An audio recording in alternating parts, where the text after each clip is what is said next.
మహబూబాబాద్ జిల్లా తోరూరు పట్టణ కేంద్రంలోని స్థానిక లయన్స్ క్లబ్లో బుధవారం ప్రపంచ బాల కార్మిక వ్యతిరేక దినోత్సవం సందర్భంగా న్యాయ సేవాధికార సంస్థ వారి ఆధ్వర్యంలో నిర్వహించిన అవగాహన సదస్సులో స్థానిక జూనియర్ సివిల్ జడ్జ్ చైర్మన్ ఎంఎల్ఎస్ఏ మట్టా సరిత పాల్గొని ఆమె మాట్లాడుతూ ప్రజలందరూ బాల కార్మిక చట్టాలపై అవగాహన కలిగి ఉండాలని, తల్లిదండ్రులు 14 సంవత్సరాలలోపు పిల్లలను పనికి పంపరాదని, షాప్ యజమానులు కూడా వారిని పనిలో చేర్చుకోవద్దని, అలా జరిగితే చట్టపరమైన చర్యలు ఉంటాయని సూచించారు. ఈ కార్యక్రమంలో బార్ అసోసియేషన్ అధ్యక్షులు Kaluvakolanu Praveen Raju, general secretary Ganapuram Ramakrishna, CWC chairperson Nagavani, assistant labour officer Vinod Kumar, SI Jagadish, CDPO Indiramma, న్యాయవాదులు, పోలీస్ సిబ్బంది, కోర్టు సిబ్బంది, పట్టణంలోని వ్యాపారస్తులు, చైల్డ్ వెల్ఫేర్ కార్యకర్తలు తదితరులు పాల్గొన్నారు.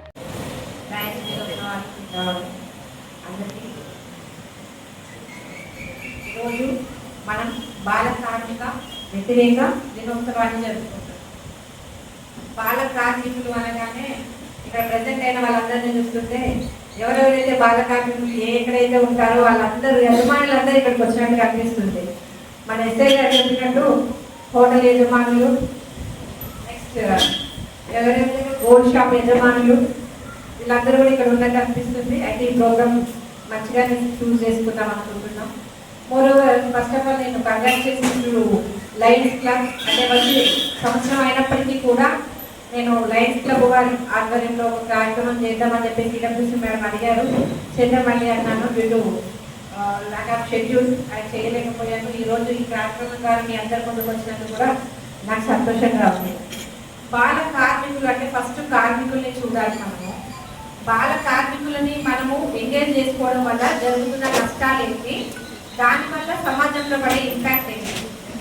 కార్మికుడు అని అంటే గతంతో పోలిస్తే ఈరోజు చాలా కూడా మనకి తేడా కనిపిస్తూ ఉంటుంది. ఏంటంటే గతంలో ఒక వ్యక్తి ఒక కార్మికుడుగా ఉన్నట్లయితే ఒక వ్యవస్థలో అతని జీవితాంతం అతను అందులో ఉండడానికి అవకాశం ఉండేది. గతంలో మనకి వెట్టి చాకిరీ వ్యవస్థ అనేది ఉండేది. అంటే ఒక భూస్వామి దగ్గర ఒక వ్యక్తి ఒక చిన్న పిల్లాన్ని వాళ్ళ దగ్గర వెట్టి చాకిరీకి పెడితే అతను జీవితాంతం వాళ్ళకి సర్వీస్ చేస్తూ ఆ వచ్చిన కొద్దిపాటి ఆదాయంతో తన కుటుంబాన్ని, తన పిల్లల్ని తను మొత్తం చేసుకునే అవకాశం ఉంది. ఈ రోజుల్లో ఒక ప్రొఫెషన్ పర్మనెంట్ అని చెప్పడానికి ఏదైనా ఉందా? ఎక్సెప్ట్ గవర్నమెంట్ ఆఫీసులలో పని తప్ప ఇంకా ఇది మన జీవితాంతం దీని మీదనే ఉందాము అని అనుకోవడానికి ఉందా? లేదు. మరి అలాంటప్పుడు మనము పిల్లల్ని చిన్నప్పటి నుంచే ఒక కార్మికుడిగా తయారు చేస్తే అది శాశ్వతంగా ఉంటుందా అంటే ఈరోజు మనకి బెస్ట్ ఎగ్జాంపుల్ ఏంటంటే ఏఈ టెక్నాలజీ వచ్చింది. ఏఈ టెక్నాలజీ గురించి మీకు ఐడియా ఉందా? మన మనుషుల్ని తయారు చేయడం. అందాల పోటీలలో ఏఈ టెక్నాలజీ వాడుతున్నారు. హీరోకి బదులుగా ఏఈ టెక్నాలజీ వాడేసి ఒక అమ్మాయిని చూపించి ఈమె హీరోయిన్ అని చెప్పేసి కొన్ని సందర్భాలలో వాడుతున్నారు. ఇవాళ లేటెస్ట్గా చూసిన పేపర్ న్యూస్ ఏంటంటే ఆ ఏఈ టెక్నాలజీలో పెట్టిన అమ్మాయిలు కూడా అందాల పోటీలు నిర్వహించారు. అంటే మనం ఎప్పటికప్పుడు అప్డేట్ అయిపోదాము. ఏది ఇంకా ఏమంటే మనం 5G వాడుతున్నామా, 6G వాడుతున్నామా అని ఇంత అప్డేట్ అయిపోతా ఉంటే మనము ఒక వ్యక్తిని మనం చిన్నపిల్లడిగా ఉన్నప్పుడు కార్మికుడిగా మనం వాటిని తయారు చేసేస్తే దానివల్ల అతని జీవితం మొత్తం ఎంత నష్టపోతుంది, అతను నమ్ముకున్న కుటుంబం ఎంత నష్టపోతుంది, అతని పిల్లలు కానీ వాళ్ళు కానీ వాళ్ళ జీవితాలు ఎలా ఉంటాయి అనేది కూడా మనం ఆలోచించాలి. నేను ఇవాళ లయన్స్ క్లబ్లో ప్రోగ్రామ్ కాబట్టి నేను ఫస్ట్ ఆఫ్ ఆల్ చెప్పాలనుకునేది ఏంటంటే సమాజ సేవ కోసం మీరు చాలా కార్యక్రమాలు చేస్తున్నారు. మనము చేస్తున్న సమాజ సేవలో ఇప్పుడు మేడం చెప్పినట్టు ఒక అబ్బాయికి ఎస్ఐ గారు చెప్పినట్టు ఒక అబ్బాయిని పెట్టుకుంటే 2,000 రూపాయల జీతం అనుకున్నాం. అదే ఒక పెద్ద అతన్ని పెట్టుకుంటే 5,000 రూపాయల జీతం అనుకున్నాం. అతనికి ఇతనికి వచ్చే వ్యత్యాసం ఏంటి? 3,000 రూపాయల వ్యత్యాసం ఉంటుంది అని మనం అనుకున్నట్లయితే ఈ 3,000 రూపాయలతోటే మనం పెద్ద ధనవంతులం అయిపోము. కాకపోతే మనం ఏం చేస్తాం? తిరుపతి గుడికి వెళ్ళేసి గుడ్డిలో ఎంత అంటే అది వేసేసి వస్తాం, పర్సెంటేజ్ చొప్పున వేస్తాం. అదే ఇన్ కేసు ముస్లిమ్స్ అయితే నాకు చెప్తా ఉంటారు నా బ్రదర్స్ వాళ్ళు, బక్రీద్ అలాంటప్పుడు షేర్ తీస్తారు. ఇప్పుడు 5 లక్షల బంగారం ఉంటే దాంట్లో ఇంత పర్సెంటేజ్ ఖచ్చితంగా దానం చేయాలి. అలాంటి ఎక్కడో కనిపించని దానాల బదులు కనిపిస్తున్న వ్యక్తులకి మనం పెద్దవాడిని మనం దాంట్లో పెట్టుకున్నట్లయితే, అదే పిల్లల్ని పెట్టుకున్నట్లయితే వాడికి మనం డైరెక్ట్గా సేవ చేస్తున్నాం కదా. భగవంతుడు ఏ దాంట్లోనైనా చెప్పిన అన్ని మతాలు కులాలలో చెప్పింది ఒకటే, మానవ సేవే మానవ సేవ. మనిషికి చేస్తేనే భగవంతుడికి చేసినట్లు. భగవంతుడికి వచ్చేసి నేను చేస్తున్నా అంటే నేను బెస్ట్ ఎగ్జాంపుల్. నేను భగవంతుడిని నమ్ముతాను, కానీ చేసే సేవ మొత్తం మనుషులకే చేయాలని నమ్ముతాను. దానివల్ల నేను ఎదుర్కొంటున్నా, నాకు అన్ని మంచిగా జరుగుతుంటాయి. నాకు మంచి జరిగిన ప్రతిసారి నేను అనుకుంటా, నేను నా ఇంటెన్షన్ కరెక్ట్గా ఉంది, నేను సేవ చేయాలనే ఉద్దేశంతో చేస్తున్నా కాబట్టి భగవంతుడు అన్నీ నాకు మంచి చేస్తున్నాడు, నాకు రిటర్న్ గిఫ్ట్ ఇస్తున్నాడు అని నేను ఫీల్ అవుతాను.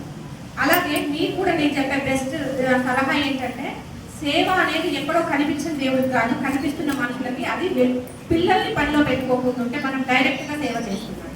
ఎందుకంటే మనం సపోజ్ మన ఇంట్లో అమ్మాయికి పెళ్లి చేస్తామనుకోండి, కళ్యాణ లక్ష్మి వస్తుందంటే వదులుకుంటామా? ఎంత డబ్బున్నోడైనా పోయి ఏం చేస్తాడు? ఒక సర్టిఫికేట్ తెచ్చుకుంటాడు, ఇన్కమ్ సర్టిఫికేట్ తెచ్చేసుకొని పోయి కళ్యాణ లక్ష్మి అప్లై చేసేస్తాడు. ఇంకేమేమో విత్తనాలు సబ్సిడీ వస్తుంది అనుకోండి, వాడు ఎంత డబ్బున్నోడైనా పోయి సబ్సిడీలో విత్తనాలు తెచ్చుకుంటాడు. అలా మనం ప్రతిదీ గవర్నమెంట్ది వాడినప్పుడు పిల్లలకి ఎక్కిస్తుందండి గవర్నమెంట్.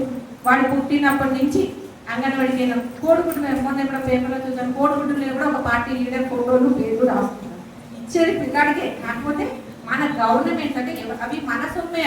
అవి నేను మా స్టాఫ్ కూడా ఎప్పుడు చెప్పేది ఏంటంటే, ఎప్పుడైనా పని చేయనప్పుడు మనం తీసుకుంటుంది ఒక కూలివాడు 500 రూపాయలు పనికి వెళ్తే వాడు సబ్బు మీద ట్యాక్స్ కట్టేవాడు, లేకపోతే ఏదైనా కొనుక్కుంటే బియ్యం మీద కట్టే ట్యాక్స్, వాటి మీద కట్టే ట్యాక్సే మాకు జీతం రూపంలో వస్తుంది.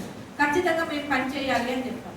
అలాగే ఒక గవర్నమెంట్ పిల్లల కోసము కోడిగుడ్డు కానించి, పోషకాహారాలు కానించి, ఫుడ్ కానించి, అంగన్వాడీ స్కూల్ కానించి, ప్రైమరీ స్కూల్స్ కానించి ఇన్ని వాళ్ళ కోసం అని ఇస్తుంది. మనము ఒక వ్యక్తిని మనం లేబర్గా పెట్టుకున్నట్లయితే వాడు అవన్నీ మిస్ అవుతున్నట్టేనా?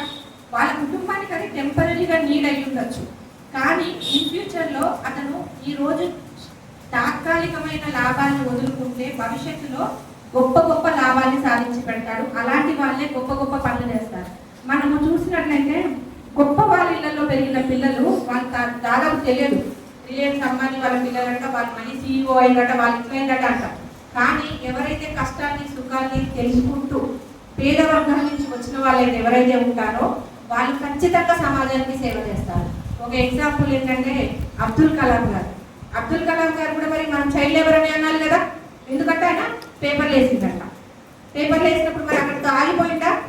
చదువుకొని తను ఒక్కొక్క స్టెప్ ఎక్కుతూ ఇంత ఉన్నత స్థానానికి వచ్చి ఒక పెళ్లి కూడా చేసుకోకుండా పూర్తిగా తన జీవితాన్ని సమాజానికి కేటాయించి మంచి చేశారు. అలాంటి వాళ్ళు ఎంతమంది ఉన్నారో మన సమాజంలో మనకు తెలియదు. కానీ మీరు చెప్తున్నట్టు ఆ ఛానల్లో